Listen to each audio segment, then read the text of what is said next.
Well, once more into the breach, my friends. This is Stuart Ryan with the Ryan Report, and breaking news about governors who are going to repel the final act of dictatorship, the takeover of our streets. With the Nazi Trump regime now in, and also threatening to take over our cities with National Guards and U.S. military and an extrajudicial private ICE army to cement his monstrous coup d'etat. We report on events. I can offer kudos to Governor Gavin Newsom of California, Governor Pritzker in Illinois, and District Attorney Krasner in Philadelphia, who are making very aggressive responses to the crisis, and to our friend Mark Elias, who fights every day the fascists in the courts on our behalf to preserve our voting rights. We need to address the most salient points or factors in our present descent into a horrendous madness called dictatorship. Points that are never properly discussed, understood, or even expressed en passant by the numerous sources of political and legal news and analysis, from legacy media to printed press to social media, that I have observed over time in my research and review of the coverage evidence. The Nazi mob is using and abusing the judicial system, the Constitution, and federal statute law, clawing away at their lack of clarity, inherent weaknesses, and the cumbersome, overcomplicated process and structures of our judicial system. Two things that come immediately to mind that best describe the central elements of lunatic Trump's steady march into authoritarian rule, and they are, firstly, the manufacturing of false cries of crisis and non-existent national emergencies. Let's look at this Ty Cobb video. Do you think, Ty, that he will lose in the courts when it comes to his deployment of the National Guard in various cities around the country? Reportedly, Chicago is up next. I think it's a very interesting legal question. He frankly doesn't have that power, but he's asserting it. You know, D.C. is different because it's federally controlled. Mm-hmm. I think in those cities, he will provoke some sort of emergency, or use it pretextually, as he recently did in the tariff case, where the D.C. Court of Appeal, or the Circuit Court of Appeals, overruled his use of the IEPA statute because of his pretextual use of an emergency, and the fact, of course, that the statute has nothing to do with tariffs. So I think you're going to see the courts grapple with that. I think it's going to be likely that he won't be able to do it without some actual real emergency. But, so many things have happened in the past 8 months that have been so shocking that you can't predict anymore. And secondly, the malignant use of a legal concept known as judicial deference, which I have covered in numerous podcasts. This deadly combination has served the fascist regime well to date as pretext to rule by executive order and in near future militarization that would consolidate power into a Nazi-like police state.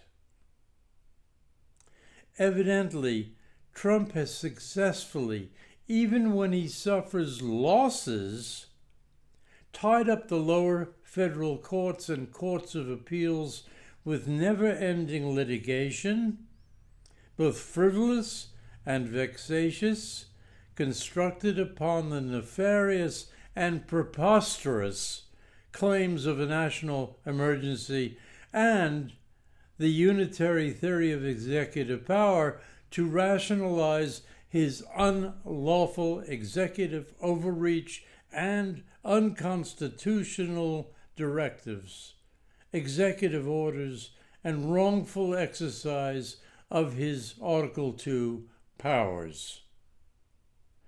And although most of the lower courts have repudiated Trump's unlawful actions, as each litigation goes through, or rather drags through the process, they end up at the Supreme Court, either on its bullshit shadow docket or its main menu, where he seems to be the beneficiary of the fascist majority court's decisions, many of them made up out of political bias, thin air, lacking legal logic, and proper considerations of our Constitution. Also lacking in the cases of shadow docket, proper motions, writs, oral argument, and opinions.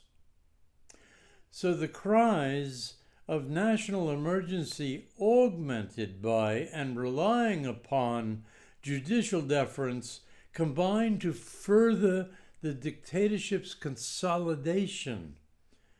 And I have not even begun to discuss the probability of the Trump regime fabricating a national emergency, actually fomenting and manufacturing one which is easily accomplished, like declaring a police or anti-terrorist military action against, say, Venezuela, where our ships are now headed into their waters, or some other like Iran. Have you ever seen the Hollywood movie Wag the Dog with Dustin Hoffman and Robert De Niro, where the president, facing a scandal, hires a Hollywood producer to concoct a fake war with Albania, of all places, in order to win the upcoming election?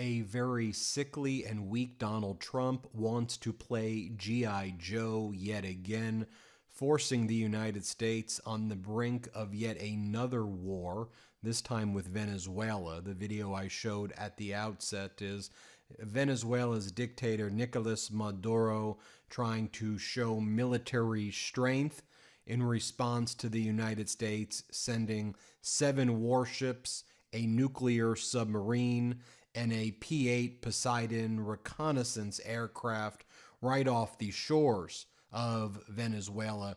You have MAGA Republican Congress member Carlos Jimenez of Florida, who threw his own people under the bus, many of whom have been deported back to Venezuela or to other areas, who were otherwise given legal status in the United States. He now posts, "Our prayers are with the courageous men and women of our armed forces as they approach the coasts of Venezuela. As noted, 7 American warships, 1 nuclear submarine, 1 reconnaissance aircraft. On the other hand, Venezuela, led by the dictator Nicolas Maduro, says he's mobilizing 4.5 million militiamen."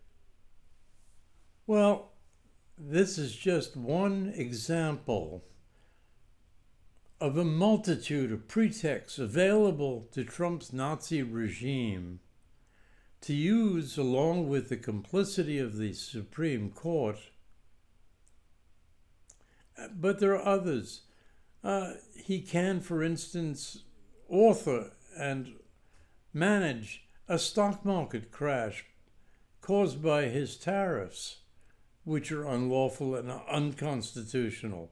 Worst yet, another might be by provoking large protests in the blue cities to rationalize the use of National Guard and military now employed in Washington, D.C. and in California, and threatening Chicago, where now it is claimed as a means to fight widespread crime that simply does not exist if you look at the facts and figures. Make no mistake. Tyranny is here, it's alive and well and in force as we speak. And with deference being the useful, although feckless, legal concept tool at Trump's disposal, and with the cooperation of a fascist rogue Supreme Court, we are in big trouble, whether we are considering the possibilities of the cancellation or corruptions of elections and the military takeover of the streets in our key cities in what amounts to a final military coup. Thanks for watching.